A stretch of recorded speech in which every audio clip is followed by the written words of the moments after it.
کہ جب حضرت حسین کو شہید کیا گیا تو ظاہر امت میں کوہرام مچ گیا، تو جن لوگوں نے تلوار کے زور پر بیعت کی ہوئی تھی، دبے ہوئے تھے، وہ بھی میدان میں اترے. انہوں نے کہا کہ ہم یزید ابن معاویہ کی بیعت توڑ کے اس کو پھینک دیتے ہیں. سب سے پہلے اہل مدینہ نے بغاوت کی، اور صحیح مسلم میں کتاب الامارہ چیپٹر میں موجود ہے یہ چیز، امارت کے بیان والے چیپٹر میں صحیح مسلم کے اندر. اور جب بیعت توڑی تو ظاہر ہے کہ پھر یزید کو غصہ آیا، اس نے پھر فوج اپنی بھجوائی اور اس نے اہل مدینہ کے اوپر جو ہے وہ چڑھائی کر دی. 3 دن تک مدینہ تو رسول کو حلال ٹھہرا لیا کہ وہ حضرت عثمان غنی رضی اللہ تعالیٰ عنہ جنہوں نے شہادت گوارا کر لی، لیکن مدینے میں اپنے دفاع میں تلوار نہیں اٹھنے دی کہ مدینہ تو رسول میں میری وجہ سے خون نہ گرے. اس یزید ظالم شخص نے مدینے پر حملہ کروایا اور قتل عام مسلمانوں کا کروایا. صحیح بخاری میں کتنی حدیثیں میں ان کے حوالے دے دیتا ہوں. صحیح بخاری میں 2604، 2959، 4024، 4906 یہ صحیح بخاری میں ہے. صحابہ کا قتل عام کروایا. یہ کہتے ہیں صحابہ کے گستاخ، اور جنہاں دے چمچے ہونا سب تو بڑے گستاخ او جے صحابہ دے جنہاں نے صحابہ نو قتل کیتا جے. گالی دینا تے چھوٹا جرم ہے، قتل کروانا بڑا جرم ہے. اور گالی بھی میں نے بتا دیا انہوں نے شروع کروائی ہوئی ہے. یہ ساری بدعتیں بنو امیہ کی شروع کی ہوئی ہیں، ممبروں پر حضرت علی پر لعنت کرنا اور صحابہ کو قتل کرنا. اور صحیح مسلم میں 3339، 3319، 3323 سے لے کر 3333 تک یہ 15-20 احادیث ہیں جن کا لب لباب یہ ہے کہ آپ صلی اللہ علیہ وسلم نے ارشاد فرمایا جس نے اہل مدینہ کو ڈرایا، اہل مدینہ کو دھمکایا یا مدینہ میں بدعت کو جاری کیا، مدینے والوں پر ظلم کیا، اس پر اللہ کی لعنت، اللہ کے فرشتوں کی لعنت اور تمام لعنت کرنے والوں کی لعنت. کہتے ہیں یزید پر لعنت نہ کریں. ہم کسی کلمہ گو اہل قبلہ کے اوپر لعنت کے قائل نہیں ہیں. آپ صلی اللہ علیہ وسلم نے ہمیں منع کیا ہے، لیکن اس کا یہ مطلب نہیں کہ وہ لعنت کا اہل نہیں ہے. لعنت خود بخود ہو جائے گی. قرآن میں آیا لعنت اللہ علی الکاذبین، جھوٹوں پر اللہ کی لعنت. آپ میرے سامنے واضح جھوٹ بولیں، میں آپ کو لعنتی پھر بھی نہیں کہہ سکتا، حالانکہ آپ لعنت کے مستحق ہو رہے ہوں گے. جھوٹ بول کے خود بخود مستحق ہوں گے لعنت کے. اسی طریقے سے سورہ محمد کی آیت نمبر 22 اور 23 میں آتا ہے جو لوگ فساد فی الارض کرتے ہیں، زمین میں قتل نہ حق کرتے ہیں، ان پر اللہ تعالیٰ کی لعنت ہوتی ہے. تو قرآن میں لعنت آئی ہے ظالموں کے اوپر، تو ہمیں تو بھیجنے کی ضرورت ہی نہیں. خود بخود جسے فٹ اسے گفٹ، جو ایسا کام کرے گا وہ خود لعنت کا مستحق ہو جائے گا. ہم کیوں لعنت بھیجیں، وہ خود بخود لعنت کے مستحق ہو گیا. والعیاذ باللہ تعالی. اور اسی واقعہ، اس کو واقعہ حرہ کہتے ہیں، جس میں اہل مدینہ کو لوٹا گیا. اور یہاں تک کہ حافظ ابن کثیر جو آخری درجے تک اہل شام کا دفاع کرتے ہیں، لیکن یہاں پر وہ بھی تڑپ اٹھے اور انہوں نے کہا کہ یہ یزید نے جو ظلم ڈھایا، 1000 صحابیات اور تابعیات بغیر شادی کے حاملہ ٹھہری، زنا کیا یزید کی فوجوں نے.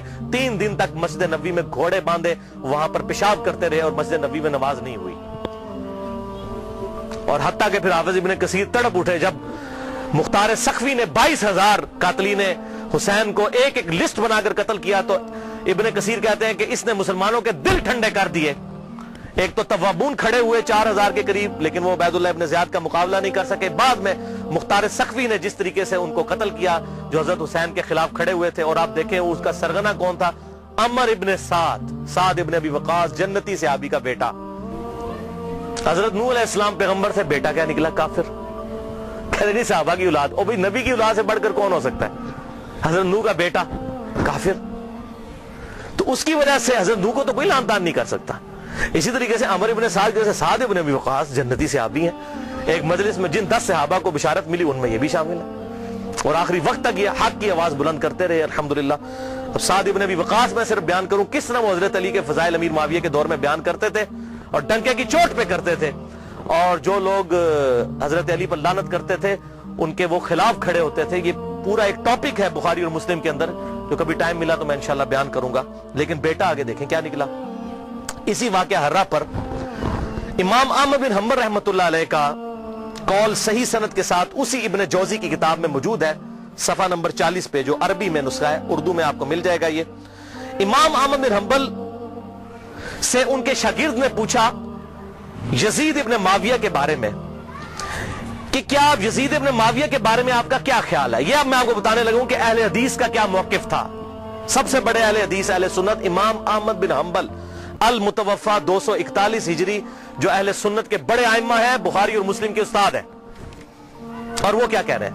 آپ حدیث میں کس کو لیتے ہیں کہ جی کس راوی پر بحث کرنی ہے؟ آپ کہتے ہیں یہ فلاں محدث ہے، اس کو ضعیف کہتا ہے۔ اب یہ سب سے بڑا امام اہل سنت کا کیا کہہ رہا ہے؟ وہ کہتے ہیں کہ یزید وہی ہے جس نے مدینے والوں کے ساتھ وہ کرتوت کیے جو اس نے کیے۔ شاگرد نے پوچھا یزید نے کیا کیا تھا؟ احمد بن حنبل نے فرمایا اس نے مدینے والوں کو لوٹا تھا۔ شاگرد نے پوچھا کیا ہم یزید سے حدیث بیان کر سکتے ہیں؟ احمد بن حنبل نے فرمایا یزید سے حدیث مت بیان کرو، اور کسی کے لیے یہ حلال ہی نہیں ہے کہ وہ یزید سے ایک حدیث بھی بیان کرے۔ پھر شاگرد نے پوچھا کہ جب یزید نے یہ حرکتیں کی تھیں تو کن لوگوں نے یزید کا ساتھ دیا تھا؟ تو احمد بن حنبل نے فرمایا اہل شام نے، یہ شامیوں نے یہ غلط کام کیا تھا جو یزید کے ساتھ مل کر اہل بیت کے ساتھ اور اہل مدینہ کے ساتھ ظلم ان پر ڈھایا تھا۔ یہ دوسرا کارنامہ۔ اور تیسرا سیاہ کارنامہ 64 ہجری میں اسی دوران حضرت عبداللہ ابن زبیر رضی اللہ تعالیٰ عنہ، یہ وہ صحابی ہیں جن کے بارے میں صحیح بخاری میں آتا ہے جب مسلمان ہجرت کر کے مدینہ شریف آئے تو یہودیوں نے کہا ہم نے مسلمانوں پر بندش کر دی ہے، ان کے گھر اب اولاد نہیں ہوگی، تو سب سے پہلے بیٹا پیدا ہوا حضرت ابو بکر کا نواسا عبداللہ ابن زبیر، حضرت عائشہ کی جو بہن تھی اسما بنت ابی بکر ان کا بیٹا عبداللہ ابن زبیر، اور حضور نے اپنے مبارک ہاتھوں سے ان کو گٹی دی تھی کھجور چبا کر، صحیح بخاری میں آتا ہے۔ یہ وہ ہیں عبداللہ ابن زبیر صحابی، یہ بھی حضرت حسین کی طرح جن چند بڑے لوگوں نے بیعت نہیں کی۔ کون کون تھے ان میں؟ حضرت حسین ابن علی، علی کا بیٹا، حضرت عباس کا بیٹا عبداللہ ابن عباس، ابو بکر کا بیٹا عبد الرحمن بن ابی بکر، اور زبیر کا بیٹا ابن زبیر عبداللہ ابن زبیر۔ تو یہ نمائندہ شخصیات ہی سامنے آتی ہیں نا۔ مجھے بتائیں آج اگر زرداری اور نواز شریف مل کے عمران خان کی بیعت کر لیں تو کیا یہ دو بندوں کی بیعت ہوگی؟ پوری پارٹی کی؟ یا عمران خان اور زرداری مل کے نواز شریف کی کر لیں، یا عمران خان اور نواز شریف مل کے زرداری کی بیعت کر لیں تو کیا یہ دو بندوں کی بیعت ہوگی؟ پوری پارٹی کی؟ وہ کہتے ہیں نہیں سب نے بیعت کر لی تھی، اور بھائی نمائندہ شخصیات تو امت کی یہی تھی نا، باقی تو سارے بیچارے اسی طرح ہوتے ہیں۔ حسین تے نہیں روزانہ ماما جمنیاں، حسین بننا سوکھا ہے۔ آپ نے بخاری میں حضرت ابو ہریرہ کا قول سن لیا کہ وہ کہتے ہیں مجھے ڈر ہے میں ان لوگوں کے نام بتاؤں تو مجھے قتل کر دو، تو انہوں نے اپنی جان بچائی۔ جان بچانا بھی فرض ہے، لیکن اعلیٰ ترین درجہ یہ ہے جو صحیح مسلم میں حدیث ہے، انٹرنیشنل نمبر کے مطابق 177 نمبر حدیث صحیح مسلم کتاب الایمان میں، کہ برائی جب دیکھو تو ہاتھ سے روکو، ہاتھ سے نہیں روک سکتے زبان سے، نہیں تو کم از کم دل میں برا جانو، لیکن ذالک اضعف الایمان، یہ ایمان کا سب سے لوز درجہ ہے۔ تو حضرت حسین لوز درجے پر تو نہیں تھے بھائی، جس کے جینز پروفٹ کے جینز ہوں، جس کا بلڈ اور خون نبی کا خون ہو، وہ لوز درجے پر ایمان رکھے گا؟ وہ تو آگے بڑھ کر باطل کا مقابلہ کرے گا۔ یہی وجہ ہے کہ حضرت حسین جو ہیں انہوں کو یہ ٹائٹل ملنا تھا۔ اور یہ بھی آپ بات یاد رکھیں حضرت حسین نے حضور کی زندگی میں کیا کارنامہ کیا ہے؟ 6.5 سال عمر تھی، حضور صلی اللہ علیہ وسلم کی وفات ہو گئی۔ کارنامہ کرنا تھا۔ اسلام تقوی کی بنیاد پہ کسی کو ٹائٹل دیتا ہے، ان اکرمکم عند اللہ اتقاکم۔ حضرت حسین نے کون سا کارنامہ کیا تھا؟ کارنامہ بھائی کرنا تھا۔ جنتی نوجوانوں کا ٹائٹل اس لیے ملا کہ انہوں نے وہ کام کرنا تھا کہ جب امت سو چکی ہوئی تھی انہوں نے امت کو جگایا، اور ایسی بھی امت جاگی کہ آج تک جب بھی کہیں پر ظلم ہوتا ہے حسین کی مثال پیش کی جاتی ہے۔ لوگ کہتے ہیں کیا ہوا جی، حسین کے ساتھ بھی تو 72 لوگ تھے نا، اگر ہم تھوڑے ہیں۔ سورہ نحل میں آیا کہ ابراہیم علیہ السلام اکیلے ہی پوری امت تھے۔ حق تھوڑا ہو، حق حق ہے، باطل باطل ہے، چاہے وہ کثرت میں کتنا ہی زیادہ ہو۔ ٹھیک ہے، تو یہ بات آپ سمجھیے اس حوالے سے۔ تو عبداللہ ابن زبیر نے بھی بغاوت کی، انہوں نے حجاز، مکہ، مدینہ اور پورے ایریے پر انہوں نے اپنی خلافت قائم کر لی، اور یزید صرف شام تک رہ گیا۔ تو پھر یزید نے عبداللہ ابن زبیر رضی اللہ تعالیٰ عنہ کو قتل کرنے کے لیے اور ان کی حکومت کو ختم کرنے کے لیے جو خلافت تھی، اپنے گورنروں کو بھیجا، سپہ سالاروں کو بھیجا۔ 64 ہجری کا یہ واقعہ ہے، اور یہ صحیح مسلم میں انٹرنیشنل نمبر کے مطابق 3245 صحیح مسلم 3245 نمبر حدیث ہے کہ ابن زبیر پر جب حملہ کیا اس دوران خانہ کعبہ کو منجنیق سے پتھراؤ کیا گیا، غلاف کعبہ بھی جل گیا۔ 3245 صحیح مسلم۔ یہ کرتوت ہے، کہتے ہیں جی وہ تو یہ تھے جنتی تھے، وہ بھی میں پول کھولنا کہڑے پاس جنتی سی ہو۔ صحیح مسلم 3245 خانہ کعبہ کو جلا دیا۔ لیکن پھر اس دوران پہلے واقعہ کربلا، اس کے بعد واقعہ ہرا ہوا، اور پھر ابن زبیر پہ جب حملہ کیا اسی دوران یزید مر گیا 64 ہجری کے اندر۔ جب مرا تو پھر ابن زبیر نے اسی جنگ کے دوران وہ مر گیا. ابن زبیر نے کہا کہ جاؤ اپنے شیطان کی خبر لو, وہ مر گیا. تو پھر اس کی فوج تتر بتر ہو گئی. پھر 9 سال تک خلیفہ رہے اس پورے ایریے کے اوپر عبداللہ ابن زبیر.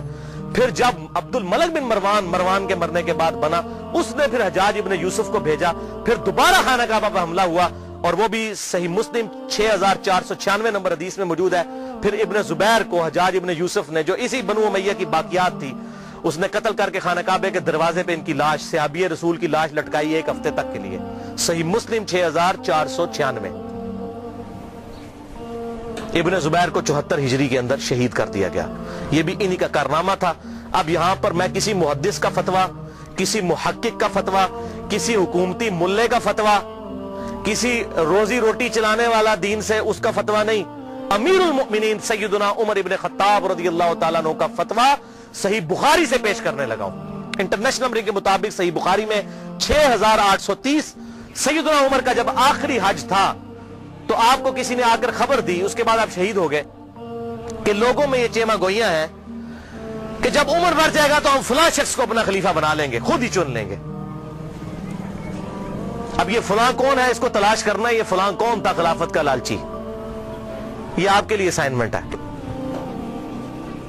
فلاں شخص کی ہم بیعت کر لیں گے. حضرت عمر کو اتنا غصہ آیا کہ مسلمانوں کے مشورے کے بغیر. صحیح بخاری 6830, بڑی لمبی حدیث ہے. حضرت عمر فاروق رضی اللہ تعالیٰ ممبر پر چڑھے, اور ابن عباس کہتے ہیں کہ میرا گھٹنا جو ہے نا وہ بالکل ممبر کے ساتھ ٹچ تھا جب میں نے یہ حضرت عمر کا خطبہ خود سنا.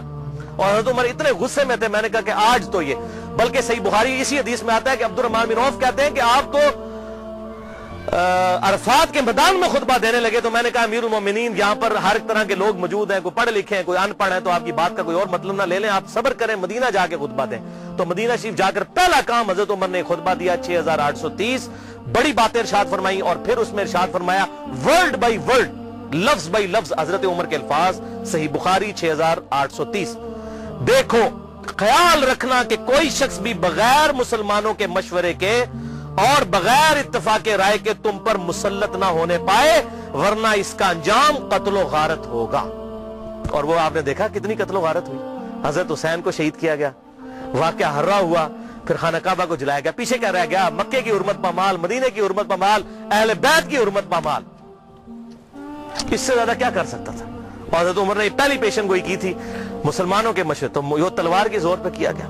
وہ میرا پورا لیکچر سن لیں, صحیح بخاری کے اندر موجود ہے حدیث, اور کتابوں کے اندر, کہ تلوار کے زور پر زبردستی بیعت لی گئی, اور صحابہ نے مخالفت کی لیکن نہیں کسی کی سنی گئی. وَلِعَاذُ بِاللَّهِ تعالی.